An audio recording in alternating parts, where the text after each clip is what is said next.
I asked Josiah to go and get his brother up from his nap and told me something was wrong. And then he said, he's dead. The night that Jeremiah died, I prayed and asked God to open my eyes now that I would be able to see some good things that he was doing right then, because I knew that I'd be able to see them someday looking back. But I said, I need you to show me stuff now. And he did. God is the only one who can bear our expectations.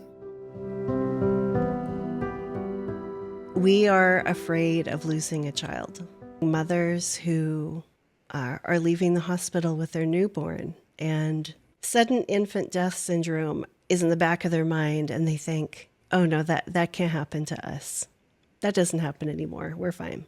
Perhaps one day you're in the doctor's office and you hear words coming out of your child's doctor's mouth and you're like, I can't hear this. I don't know what's going on. Perhaps you hear a knock on the door one day and it's the police. Even just one of these situations is absolutely unbearable, let alone experiencing every single one of these situations. I am deeply humbled and immensely thankful for the chance to introduce you to my new, beautiful friend. The Canadian in me wants to say Lara, but the American in me says Lara. My parents got it from Dr. Zhivago, and in Dr. Zhivago, they say Lara. Oh, I It's like that. I can't do that. Oh, well, we don't know who God's going to bring to watch this video, but He does. We have friends who are praying over this conversation right now. Well, I am so thankful that I got to meet you in the women's Bible study in the fall. We were doing the typical, 4-second introductions around the table. When you shared about your family, I didn't know what to say. There was just a shared, heaviness. This is another question that is complicated when Mm-hmm. people ask our normal get to know you question of how many children do you have? I have given birth to 6 children. I also had 3 miscarriages. I didn't know Um, that. I'm sorry. and 2 of the children that I've given birth to have since passed away. So I'm raising 4 children on the earth right now. You had shared about your perfect bookends. Yeah. Your oldest and your youngest. To be clear, the biblical definition of perfect also is complete. It's finished. And so when I had my 6th child on my first child's 12th birthday, my family felt complete. It felt like every older kid had a younger kid to mentor, hang out with. It felt like everyone had a child that was near them also to play with, have common interests. And the fact that he was born on the first one's birthday, which was the firstborn's choice. So my firstborn was Josiah, and my last one was Jeremiah. And Jeremiah was a planned C-section because I'd had an emergency C-section the birth before that in the town we were living in. That was my only option. So he was a planned C-section. He could have been anytime that week. And my first son's birthday was that week. So I gave him the option. Would you like Jeremiah to be born on your birthday? And he did. And I checked back with him over several months and made sure you still want to share your birthday because it's going to be the rest of your life. And he did. So we went to have Jeremiah, and Josiah was right there with us at the hospital. And because of the C-section, he actually held Jeremiah before I did. And they had a really sweet bond. I have pictures of Jeremiah propped up watching Josiah play the guitar and watching Josiah play video games. And Josiah just liked to have him around. One of my favorite pictures is we went to Hawaii when Jeremiah was almost 3 months old. Josiah is holding him and just grinning at the camera and just so thrilled to be a big brother again. So in that sense, it felt perfect. It felt complete. It was, of course, not perfect. I was far from perfect mother, am far from a perfect mother. I did feel like this was the thing that I was made to do. I was made to be a mother. And so there was some success in that. I was a mother. Um, I was also frustrated with not being able to do the job the way that I felt like I should be able to do it. Um, I look back now and I can see that I had made the perfect family or being a perfect mother an idol in my life. It was something I was obsessed with and something that caused undue frustration because there was no way that I could do it perfectly. Um, Instead of resting in um, the way that God gifted me and the opportunities He gave me and the people that He gave me to walk through that period of time, I I felt like it was all on me to, you know, this family, and like all idols, which are really just unrealistic expectations, things that were not meant to hold the weight that we put on them. For instance, it could be your career and it's your everything. It's how you define yourself. For me, being a mother was how I defined myself. And then, if it's your career and you get demoted or fired, or you realize even though you got everything that you hoped for, it's not fulfilling you like you thought it would, then that expectation is disappointed. And that's when you find out that that was actually an idol that you were putting in the place of God. After 3.5 months of having these 6 beautiful children, one day I was making dinner and I realized that I wanted to feed Jeremiah before we had dinner, before you're sitting down to eat, or you're not going to sit down and eat with your family. So while I was working on dinner, I asked Josiah to go and get his brother up from his nap. And he went. Then he yelled, told me something was wrong, and then he said, he's dead. And he's shrieking hysterically. Again, Josiah's 12 years old. And so I'm running up the stairs. He's running down the stairs with his baby brother in his arms. And he gives him to me. And I have no medical training. At that point, very little medical experience other than giving birth. Um, but I can tell that my son is gone, and he's probably been gone for a while. He didn't even feel like Jeremiah. Jeremiah was the healthiest, sturdiest little guy. I have a shirt, a picture of him in a shirt that I love that said, um, "Big guy, big eater." He was, I think it's got a moose on it. Like he was a sturdy guy. And another picture of him in his jumper that he just loved, where he just is lit up. He's just having so much fun. You couldn't nobody would look at these pictures or look at that boy and think there was a thing wrong. Um, and there wasn't until there was. Um, so he was not breathing. Like I said, he actually felt light. He was well over 9 pounds. I think he was 9.5. I had 4 kids that were over 9 pounds, but he felt light to me and he didn't feel real. But I've watched the police shows. I've taken CPR long, long ago and first aid. And what do they tell you? They say always call 911, call 911. And so Like, okay, in one sense, it feels like, what's the point? And on the other hand, it feels like this is what you're supposed to do. So I did. I called 911 and I said, my child's not breathing. And so the dispatcher, she's sending help, but at the same time, she asked if I wanted to do CPR. And I said, okay, even though I really felt like he was gone. So I did until the EMTs got there.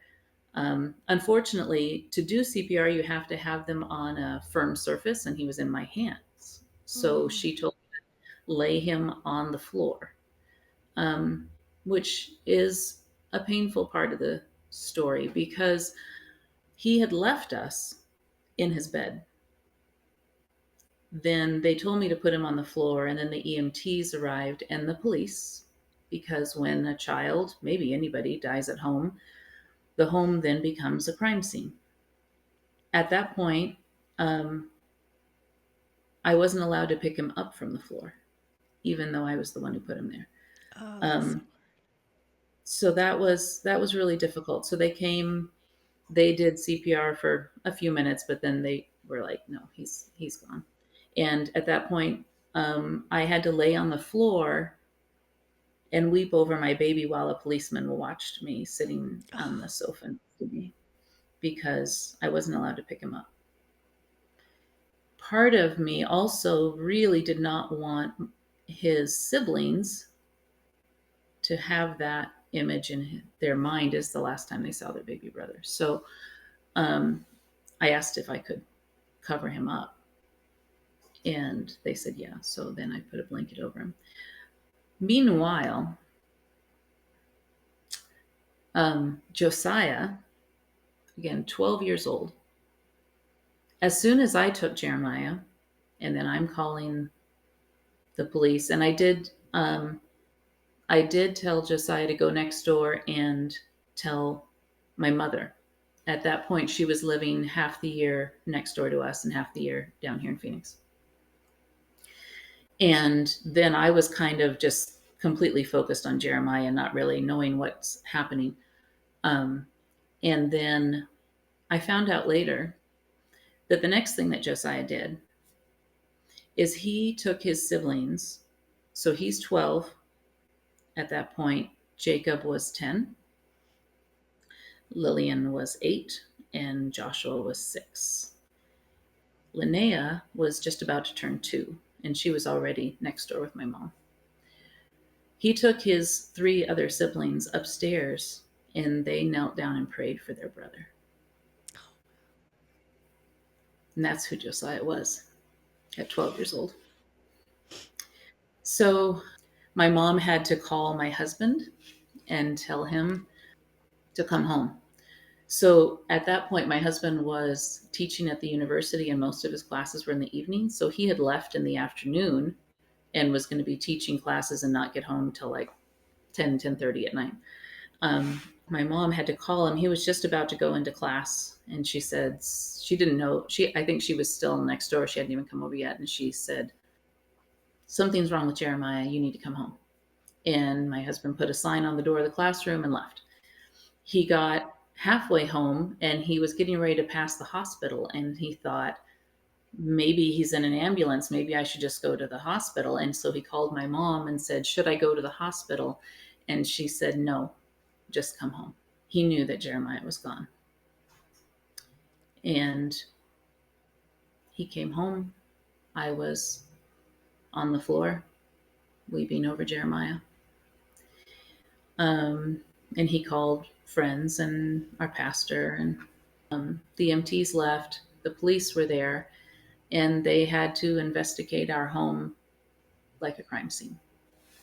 And so I was so thankful at that point that my mom did live right next door. Her house was actually attached to ours.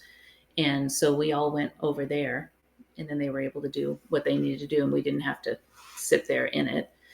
And then when they were done, one of the investigators came over and interviewed me about, what had happened leading up to it.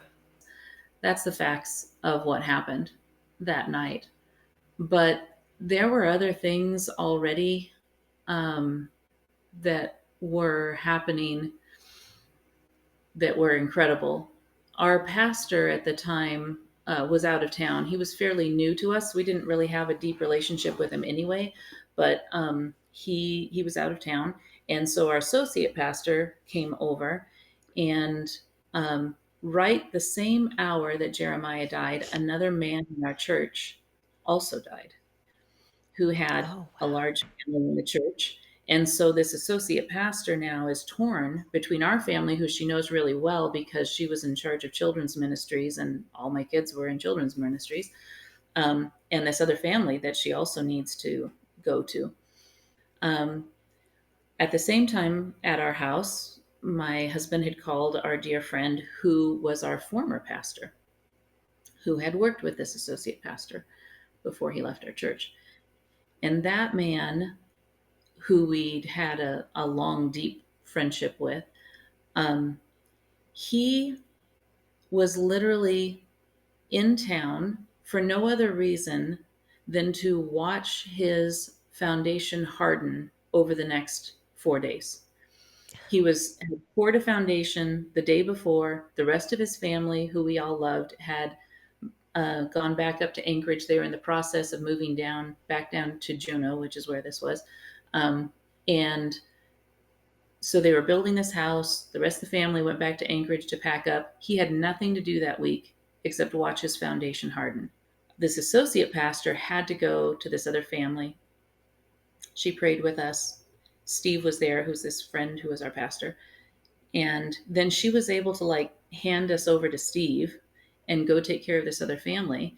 And Steve was then with us all week when we had to, make difficult decisions and just process all of that, um, until our actual pastor came back, which was like that next weekend, um, which is right when Steve had to back to Anchorage. So it was just God was just providing one of our dearest friends who had nothing else to do to walk us through those first really difficult days. It was just one way that he showed how present he was. One of my favorite verses, and one that I have thought of more than ever in the last year and a half, is that God is close to the brokenhearted. And that has been my experience. That night, we were going to bed and we had tucked the kids in. So I had 5 kids who are now grieving their baby brother, while my husband and I are grieving our son and my mother.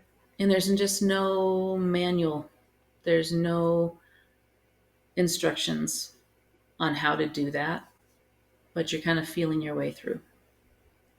So that night, we went to bed, and there, of course, right next to our bed is Jeremiah's crib.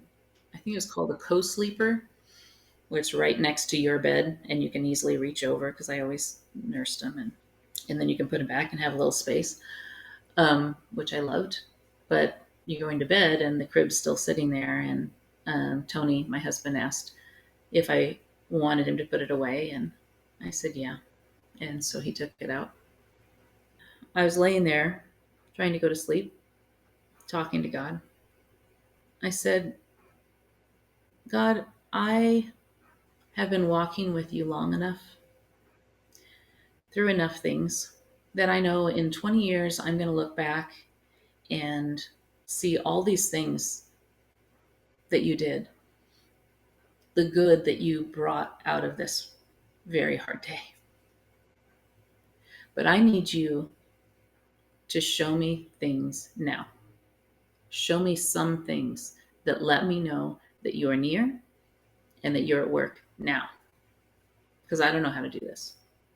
There's verses in the Bible that can be confusing and can be misquoted, and are, that seem to say you can pray for anything and God will give it to you. But I believe it's that when we pray according to God's will, we can be sure that He will answer. And that night, that prayer was God's will. He wanted to show us that He was near, just like He promised. He wanted us to know that we weren't alone. He wanted us to know that He was at work and that this would be for our good, even though we couldn't fathom that, and that it would bring Him glory, because these were promises that He's given us in His Word. So that prayer of mine to see what He was doing right then was according to His will. It was what He wants for us, for all of us, all the time. He wants us to know He's near. So He honored that. And it felt like I put on a special pair of glasses, or, like in the Matrix, like I took the pill and then I could see the truth, right? There. Anyway, it was like seeing things from a bigger perspective, like the 30,000-foot view while it was happening. For instance, one of my favorite stories from that week, which is such a weird thing to think about it when you know how the week started, was the weekend before. I had been at the grocery store with Joshua, who was 6 and going to first grade at a public school, even though I'm primarily a homeschooler at that point. That year, he was going to public school. And so he saw pudding cups and he asked if I would get them for his lunches. And I said, "No, I can make you pudding. I can make you pudding that will be actual pudding and it'll be better than that. And I'm not even sure what's in that cup, right?" Not that I didn't love those pudding cups when I was a little kid and totally remember the kids who had all the packaged foods in their lunch boxes and how cool that was. But that's what I said that day. Again, I already confessed I wasn't a perfect mother. So I didn't get him for him. And I promised him that I would make him pudding and put it in little cups and put it in his lunchbox. So Jeremiah died on Monday. On Tuesday, a neighbor from across the street brings over this box with this huge lasagna, a bag of salad, bread, and a package of chocolate pudding cups. The exact ones, the exact brand that my son had wanted. And I took those cups and I took them to Joshua and I said, "Joshua, God loves you. Mm. Your mama was not meeting your need, but God will, because He loves you." And when I first started blogging, Joshua was about 12 or 13. And I told the family, I want to write, by that time has been like 6 or 7 years later, I want to write these stories about how I've seen God show up in our lives. And Joshua said, "Don't forget to tell them about the pudding cups." I love that because this is what I think is the purpose. I mean, God shows up. He's at work in our lives. And when we notice and we remember that, it builds our faith in future situations. So then, say he's 13, there's a lot going on in a 13-year-old boy's mind.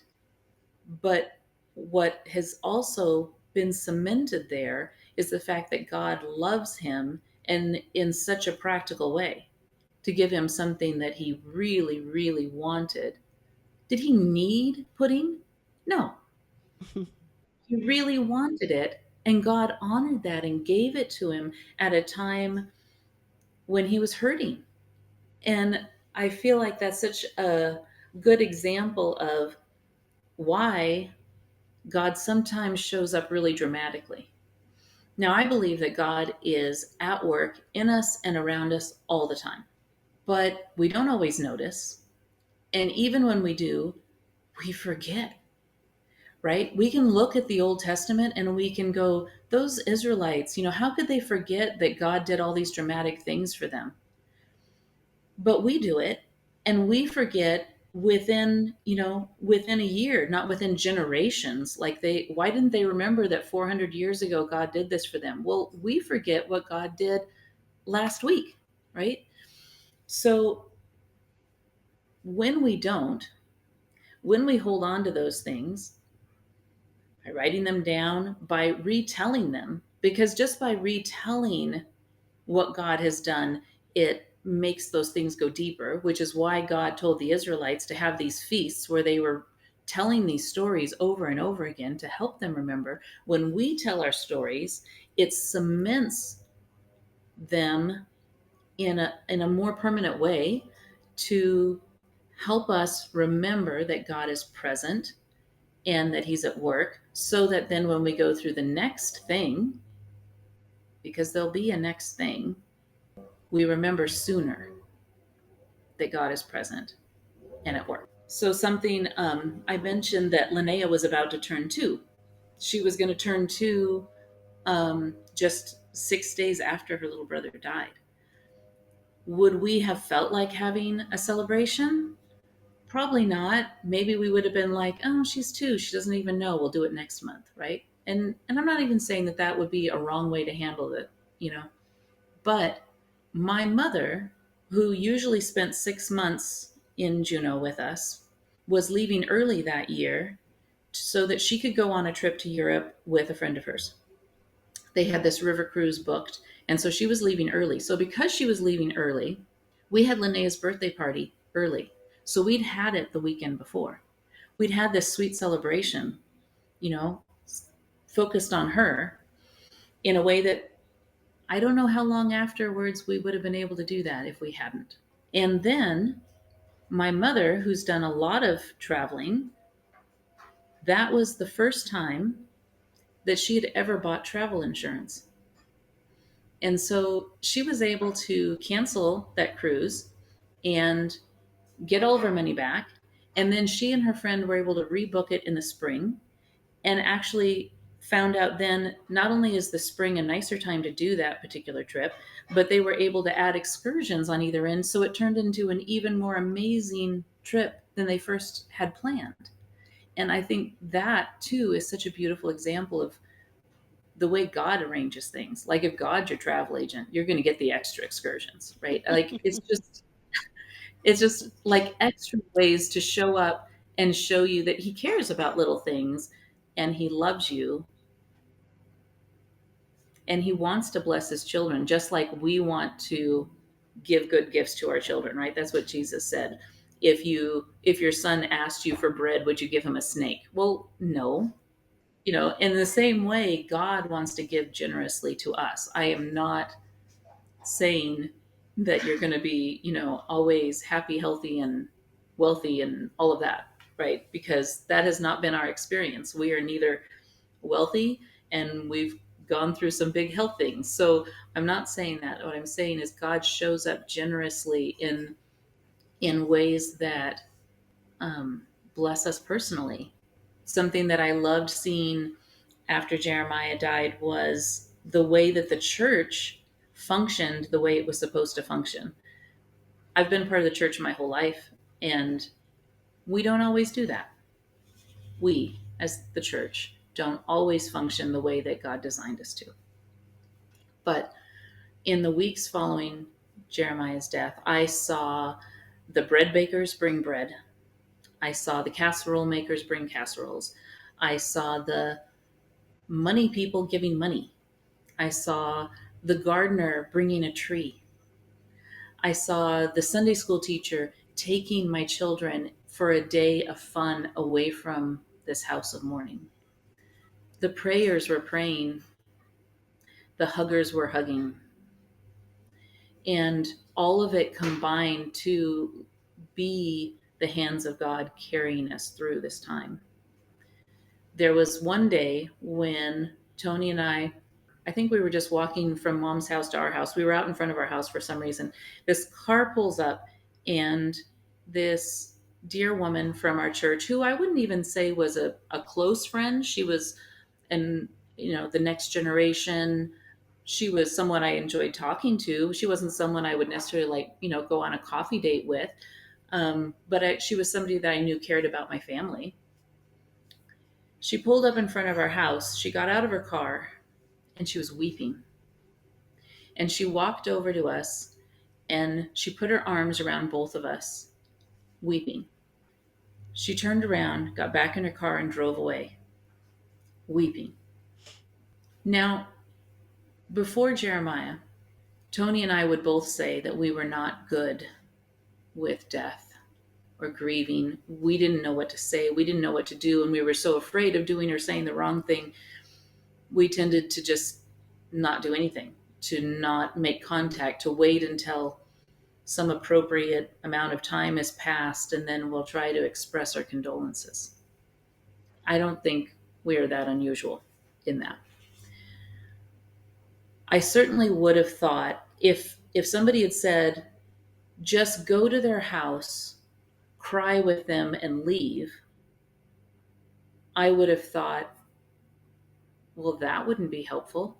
That would be adding to their burden. Now they're worried about me. But I would have been wrong, because as she got back in her car and drove away, I literally felt like this weight that Tony and I had been carrying, someone had come and just like put their shoulder under it, and it was suddenly a little lighter. It was, people talk about being the hands and feet of Jesus. It was like that. I mean, God was the one carrying us through. He was the one carrying this burden, but this person was just a physical representation of Jesus that day. And we knew we weren't alone. We knew there were people weeping with us. We knew there were people praying for us. I mean, we probably would have said that. We knew that already, but here was proof. And it was just so beautiful. So we learned a lot about grief. And my husband said that we got qualified. There was new ministry that we were now qualified to do. And now, when people have a loss, we're not afraid. It feels like that's a club that we've joined. There's a lot of clubs in our life that we didn't want to join that we have joined. The classroom setting of learning was never very effective for me. Turns out I need to do things, and that's how we learned about grief and a lot of other things, is just by walking through it. Here's an example of how Tony and I, before Jeremiah, just were unqualified, didn't know what we were doing. We had lived in a very tiny community, Barrow. It's on the Arctic Ocean. It's as far north as you can go in America. Somebody in our church died, and we went over to their house. The whole church is a very tiny church. Went over to these people's house that day, kind of sat with them through the day, because it took all day to get all the details. Yes, he was flying the plane that went down. Yes, there's no survivors. But when we arrived, I noticed that there was this man sitting on the couch who wasn't really close with this family. I just overheard the wife and mother of 6 kids, who's waiting to hear news about her husband, say, yes, he came here this morning. He's been sitting there all day, and it's been such a comfort to me. And here I walk in and I look over and I just see this man sitting on the couch reading his Bible. He's not talking to the family. He's not playing with the kids. He's, not distracting. He's just reading his Bible, right?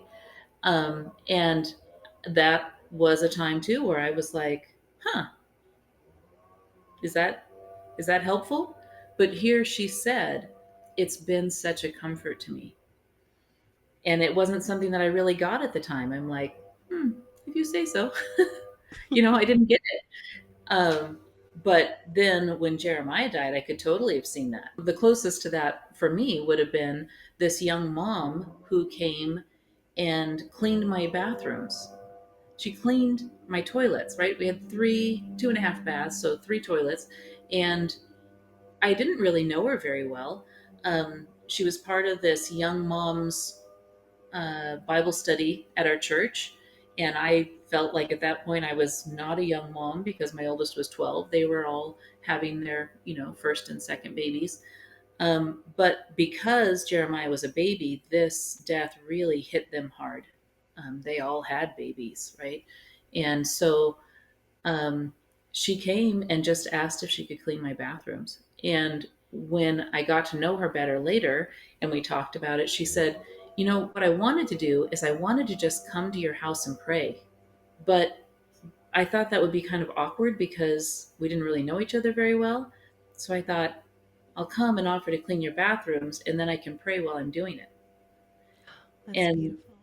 it was so beautiful. And it was wonderful. That same day, that mom's group had kind of like coordinated. So I had somebody that brought us dinner and somebody who took our laundry for a family of 7. Yeah, all the same day. And then 2 or 3 weeks later, I went to the mom's group just to say thank you. This was beautiful, this gift. And they said, "Oh, well, actually, we're planning this whole other thing. That was just kind of thrown together that day. We've got this whole other plan, and we want to bless you and your mom and Lillian, who was 8 at the time.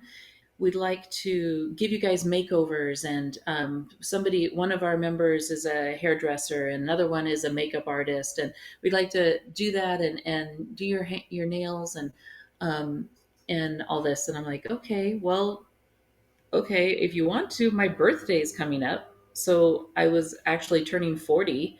um, and so they're like, "That's perfect." So on my birthday, they picked up Lillian from school. They sent a couple ladies, went to the house and babysat the rest of the kids, brought pizza and movies for them, picked up my mom and I. Then they had me bring a special outfit. They did our hair, they did our makeup, they did our nails, and then they coordinated with Tony when he got off work to come and pick me up from their house, gave us an envelope with money and gift cards to go out to dinner, and then took my mom and Lillian home. And like they coordinated all of this, and it was just so beautiful because it's sometimes, and I was the same, when you have little kids at home, you kind of, I don't know, I'll speak for myself. I sometimes felt like, what can I do? I don't have a lot of money. Um, I've got time, but I also have little kids, and so they got to come with me and do whatever I'm doing, right? Um, and yet they were able to figure out how to give me this amazing birthday less than a month, almost exactly a month actually, from when my child died. And it was so fitting for them, right? It was using their gifts. It was just such a beautiful time, and just another great example of how the church was functioning as the church. And that it was such a spectrum of things that people were doing, and each one was just so fitting for who they were and how God designed them. That is such a beautiful example, especially because you didn't really feel like you were part of like the young moms club, you know? Like you kind of felt like a little bit of an outsider. Yet, I think, especially in their case, having babies, they were so shocked that this could happen to someone in their community. Yes. And it would have been really easy for them to, not touch it. You know what Hmm. I mean? Yeah, retreat Like, in fear. yeah, like when we're afraid, and I speak for myself, I like to pretend it doesn't exist. Or Yeah. if there's someone who is going through something unthinkable like you did, you can sometimes feel like it's safer to give them space Yeah. to stay away. Yeah, so it's just such a beautiful thing that they embraced you and your family and they didn't feel awkward. Like, I love that she came and just cleaned your toilet. Like, that is something practical that I'm sure you were not wanting to do Hmm. at the Yeah. moment. And I just love that about the church, which, you and I know is not a building, it's the people. Yes. And I love how God speaks to these people and, inspires them Yeah. to do something for someone else. And I think it's a good Wow. reminder to for us that we can sometimes feel these nudgings from God and be like, that's silly or won't make a difference. I feel like we need to respond to those nudgings because we don't know. Like she could have just disregarded that feeling, like that's what I should do because of thinking it was dumb or whatever, or somebody else will do it, or all of these excuses that we come up with. um, when God wants, he's inviting us to be a part of the work that he's doing. God was already comforting us, walking us through, carrying this burden. But these people that responded to his invitation to bring a casserole, clean a toilet, do laundry, whatever, take the kids, they got to experience, they got to be a part of it. It's like they got to be on the team, they got to be on God's Yeah. team doing this, Hmm. and um, and so it's not, it's not like if they hadn't done that, God wouldn't have comforted us and carried our burden and walked us through this. But he's going to do it anyway. He's already doing it. He's already at work, but he was inviting people to get involved and be a part of it, and they were blessed because they responded. It's just a blessing when you do something and you feel like, yeah, that made a difference, or you can see that it was helpful, or you know it just feels good to do something for somebody else. That's the way we're designed. God made us that way so that we would help each other, and people would know they're not alone. When this happened, did you guys feel like angry with God for taking your baby? I want to be completely honest. Not like raging at God. I was very disappointed, no doubt. Um, Frustrated, confused, because what I said earlier about feeling like this our family is complete, and Tony and I didn't really have a plan for how many kids we wanted to have. We were kind of going like, oh, maybe we'll have another one. It wasn't like we planned to have a big family or not. We'd both come from families with 4 kids, and we thought that was a pretty good number. But here we were at 6. But it felt so. I was like, huh. I thought I thought we were on the same page here. I thought, um, was there something wrong with this complete picture that I saw? It wasn't like I shake your fist at God kind of rage, but definitely confusion. I think confusion is kind of the best word for it. Like, wait, I thought this was the trajectory, and now we're going over here. So I had been a Christian for a long time. I had experienced difficulties before this that I knew God could work through, and I knew that He could use.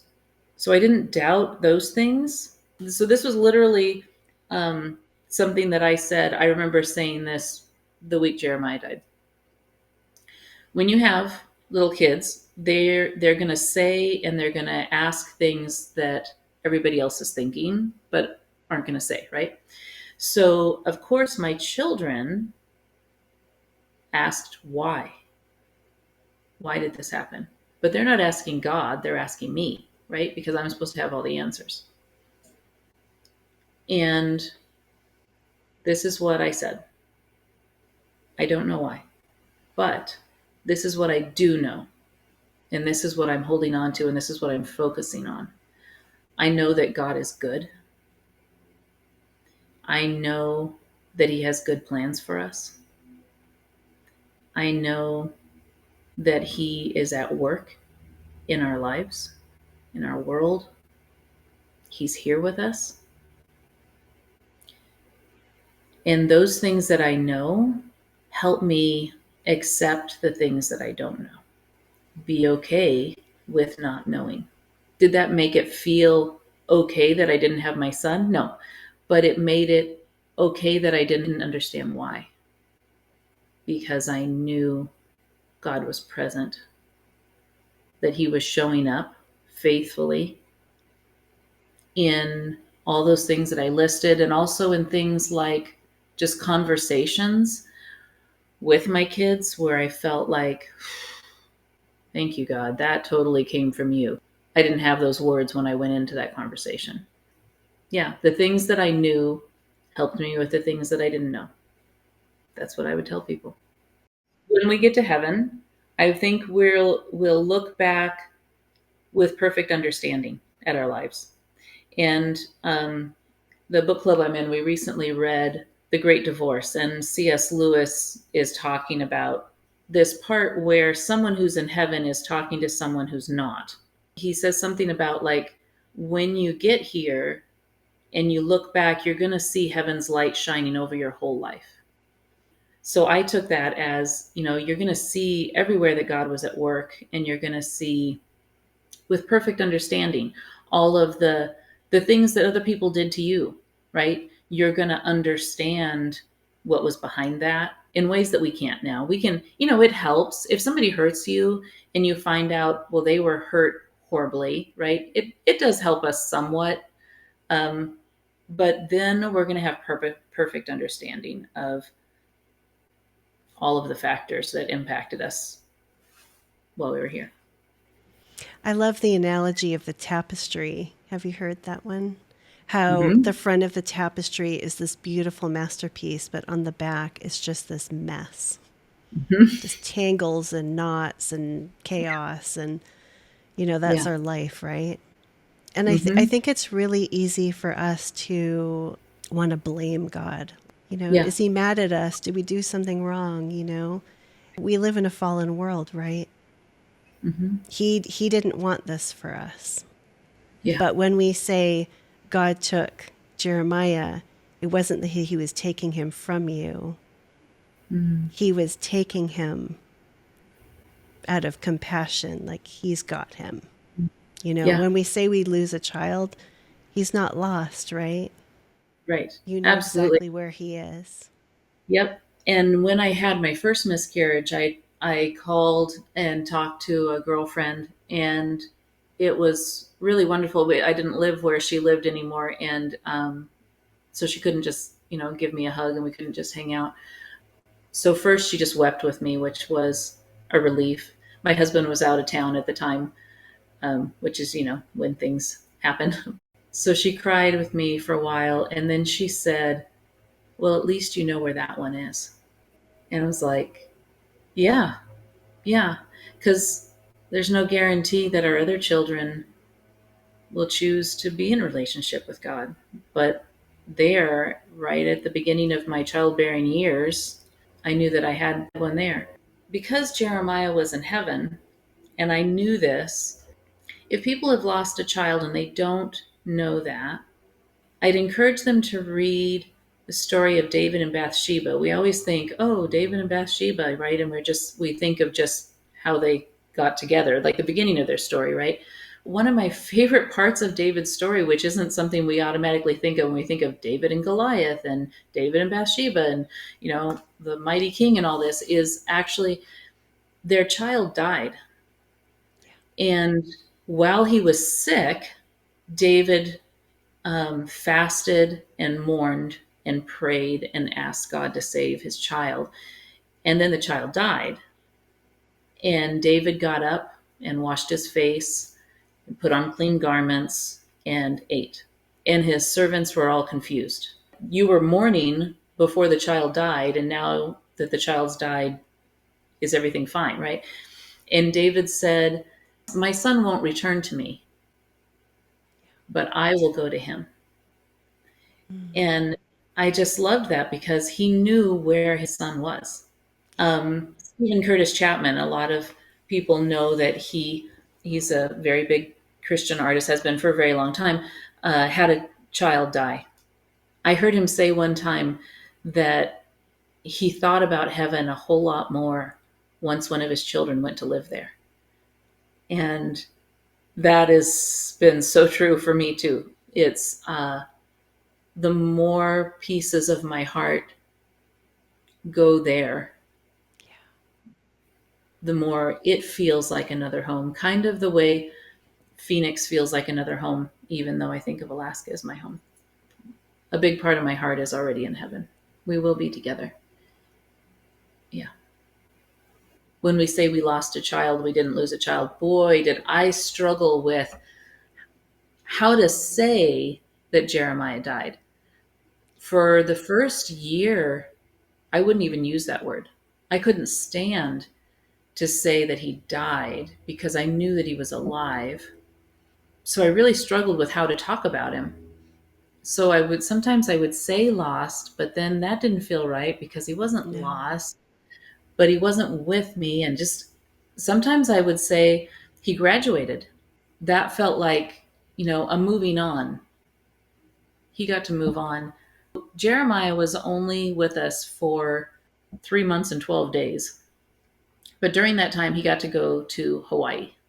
One day we were at this beach that had this pillow lava, which is really cool if you haven't seen it. It's like if you can just imagine the way you've seen thick flows of lava and it looks so soft and it's just thick and oozing, and then imagine it Mm-hmm. freezing like that. So you've got these little tide pools and stuff because it went down into the ocean. So there's all these really cool tide pools all over the place. So it was a great place to take little kids, even though it wasn't a sandy beach, for playing with like the sand. It had all of these fun tide pools to play in. And one of them was even big enough that Linnea was in this little floaty thing and she was able to float and the kids were able to push her back and forth inside of her own little pool. So that was really fun. But some of the tinier ones I was with because I'm not sciencey, but I'm a homeschool mom, so I'm trying to be sciencey for them. We were like looking in the little tidal pools and looking at the critters moving around in there, and there were these little um, hermit crabs, and they we're picking up the shells and we're looking at them. And some of the shells you'd pick up are empty, and some of them have crabs. And what I heard from somebody then was that they grow and then they get too big for their shell and they have to leave and they have to go find a bigger shell. So then Jeremiah was with us on that trip, and a couple weeks later he was gone. And when I held him that day and he felt so light, I felt like God said Mm. he got too big for his shell. He was bigger on the inside, than his shell could hold. And there's no limit in heaven to how big his soul can be. Wow, that's a beautiful picture of the spirit, right? Yeah. We I have mean, our body is our shell. yeah, not something I'd ever experienced. I had never held a dead body. It feels like a shell. Yeah. It feels like it's empty. I've He heard wasn't that there. before from other people Yeah. that they know that their loved one is not there. It Hmm. is just a shell. And what we put on his stone was his name and dates, and then it said "safe in the arms of Jesus" Yeah. because that's where he was. And something else happened in Hawaii, right? We were at another beach that did have sand. It was a very small beach. We had it all to ourselves. The kids had been out playing in the water, and I'd been taking care of Linnea. And but there was this point where all of the big kids, so Josiah, Jacob, Lillian, and Joshua, were all playing in the sand. And Linnea, who was almost 2, we discovered had to have somebody with a hand on her at all times because she would run right into the waves, be knocked down, be floating face down. You'd grab her, put her on her feet, and she'd run right back into the waves and like over and on repeat. So I was like, okay, that freaked me out. And then I was taking care of her. But at this one point, Tony was taking care of her. My mom was sitting in the little shade tent with Jeremiah, who is asleep, and the other kids are all playing in the sand. So I'm like, okay, it's mom's turn to go out and go swimming. You don't really know how far out you've gone until you look back, and then also it's easier to swim parallel with the beach than into the waves. And so anyway, I kind of turned and then I was going to go parallel and I was swimming along parallel, but I started to get like a little moment of panic, like I'm quite a ways away from the shore and I didn't realize I'd come out this far. And I'm not a really strong swimmer. I'm pretty strong, but I was remembering this episode of Magnum PI from my childhood where he I love swam that out show. and then he was like stuck in this riptide that was going to take him to Alaska. And I, so I started, You're like, you know, I'm like, going home. what if what if I got in here and whatever. Anyway, so it was just a moment, like those thoughts kind of just flashed through your head, and I was like, ooh, and just then my foot touched something, which is also kind of scary. But then I realized it was a rock, and it was right underneath me. So I stood on this rock, and I was looking back at the shore, and I can see it so clearly now. There was a big hill right behind the beach, and there were some dark clouds that were coming up from behind. It looked like a storm was coming in, and here's my kids over here playing in the sand, building sand castles, and here's Tony wrangling Linnea over here, and my mom and Jeremiah in the tent. And it was like my whole world is right there. And I could just sit there, I could stand on this rock and just look at them. And I was wishing I had a camera. That's why I think God's given me such a clear memory of it, because it was like I was mentally trying to take a picture of this day and this moment. But while I was standing there, the waves are going all the time. It wasn't a big wave day. We wouldn't have been out there if it had, but still the waves are just moving me back and forth, right? And it's fine because you feel like a security because I'm on this rock, right? It's not a scary feeling. It's just kind of gentle, like, okay. And then I was able to rest. And when I felt like I was all rested, then I swam into shore and we went about our day. Um, well, 2 or 3 weeks later, Jeremiah was gone. And I'm tasked with parenting 5 grieving children, the youngest 2, and totally confused about where Jeremiah is. I mean, they were all confused about where Jeremiah is, but especially at 2. I didn't know how to do it. I didn't know, how do you do this? This grief felt like something I could drown into. It felt like there was a deep, dark hole kind of just over there that I could go into and never come out. It was kind of like sitting by a campfire, and God is that fire and he's keeping me warm, and there's an attraction to that. I want to be near that, but it's like I keep thinking there's relief over there. I could just go in that hole and never come out. Anyway, one day when I was thinking about that, God reminded me of that day at the beach. And he said, these waves of grief, they're going to push you and pull you, and you're not going to feel like you know what to do, like you know what to say. You're not going to know how to navigate this. But I'm here. I'm that rock. I'm underneath you. I'm holding you. You can just stop and rest here with me. And when you feel strong again, then you can go back. And it became like such a beautiful picture for times alone with him, that he was holding me. He was holding all of us. But I just love that he did that. He orchestrated that day and that picture and that rock he put there. Who knows how long that rock had been there, right? Way before I needed it. But he arranged it all so that I could look back at it when I needed it. And it was just another way that he was allowing me to see that he was present, that he was present before preparing us, that he was present with us in it, sending pudding cups Hmm. and that he was going to be there always. And I love the picture of, I can just see you on that rock and the water all the way around you. He was surrounding you the entire time. Yeah. The water analogy is a lot like life, right? The waves, they come and go. Some days are blue skies and beautiful little like trickles of waves, and other times there's waves that really just threaten to take you out. Did you ever feel like he had sort of given you a reason to stay? Certainly, my other children were a huge motivation to not go crawl in that hole. I felt like they needed me. Yeah, they needed me to function. They needed me to, still be their mom. Sometimes there would be times where I felt like I just got to go cry.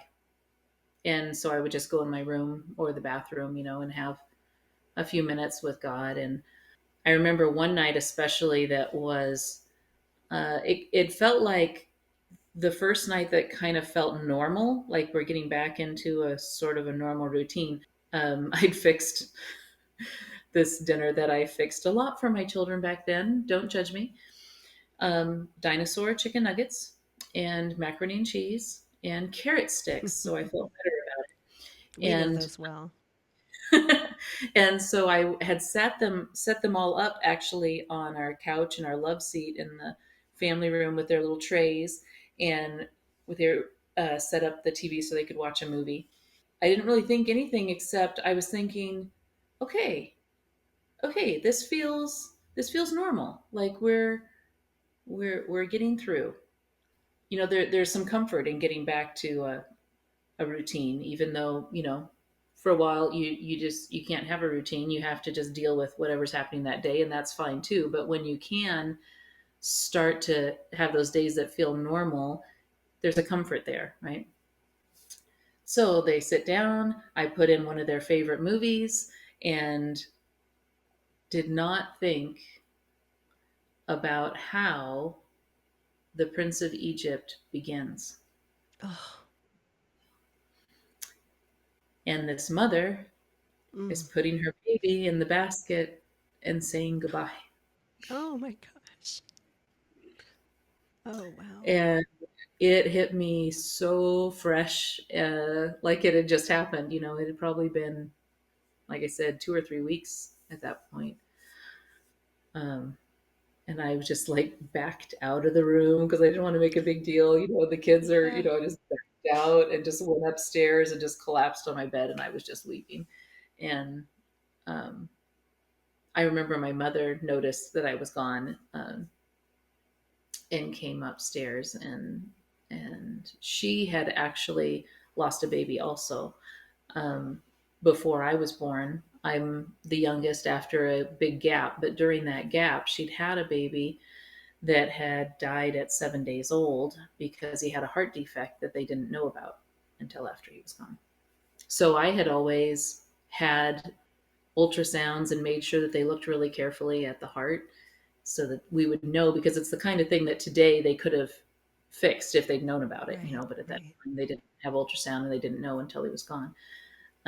So I, thought I was doing my due diligence, just have them, that's the only risk factor I have to worry about is this weird heart thing, right? And so I always had them check, but their hearts were always fine. I guess I didn't say, so it was sudden infant death syndrome that Jeremiah died of. On his death certificate, it just says, asphyxiation from SIDS. At the time, I'd never heard anybody say this is what causes it. Honestly, I had thought there's probably other things going on in that home. Maybe they're all big smokers.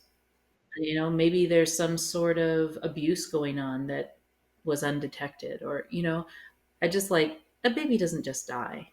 I certainly never thought it was going to be part of our story.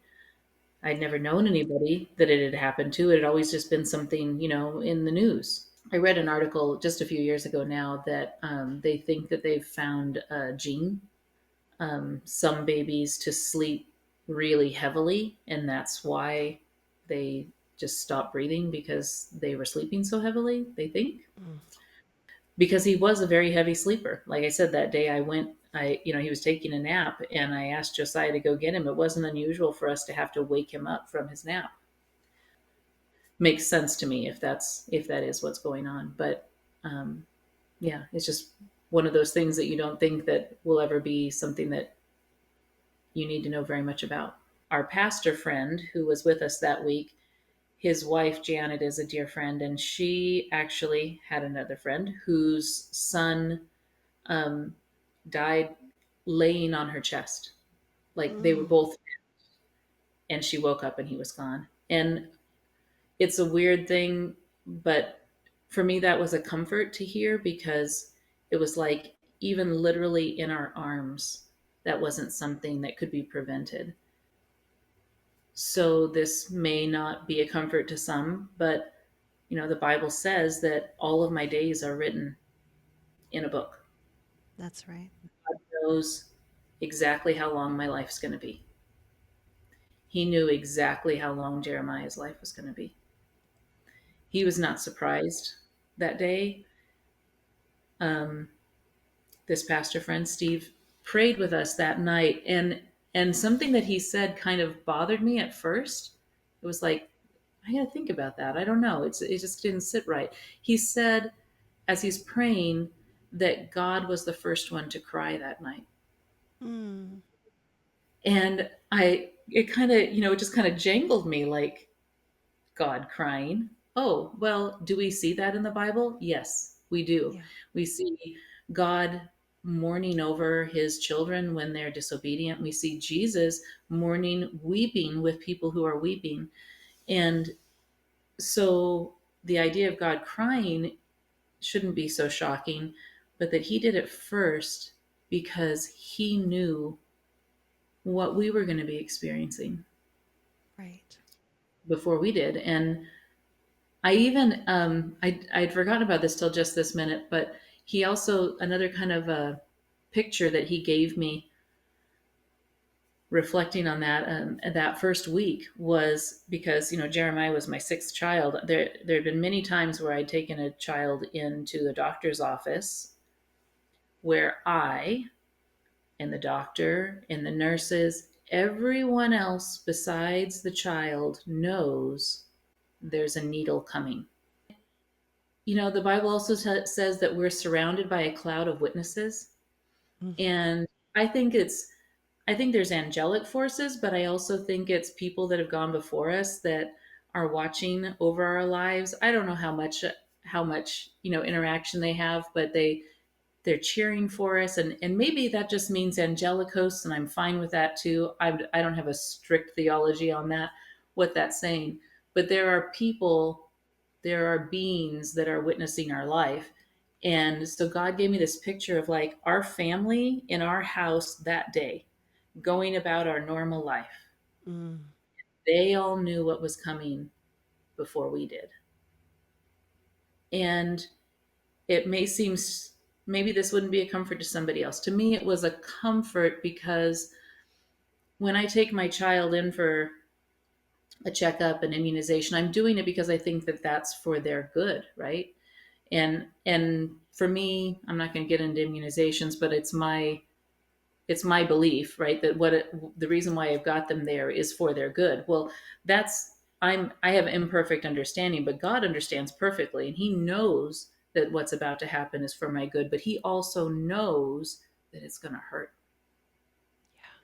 just like we know with our child, right? That what's gonna about to happen is going to hurt. It showed me the tenderness God felt for me and for Yeah. my children, Tony and my mom, that God was going through that day with us, knowing what's about to happen and already being there to hold us. Like I can think of lots of times when I got my kids immunized where I immediately like nurse them right afterwards, or they get the lollipop or whatever. You're trying to comfort them, right? You probably already have a plan. Maybe you're going to go for an ice cream cone afterwards, right? There's something that you're planning to make this not so bad. right? This thing that they Right. had to go through. And I just think it shows we get that from our Heavenly Father, whose image we're made in, and He does the same thing. He knows that this thing that's about to happen is going to hurt, and He's going to be right there with us, and He's going to provide in all kinds of ways that we for our comfort.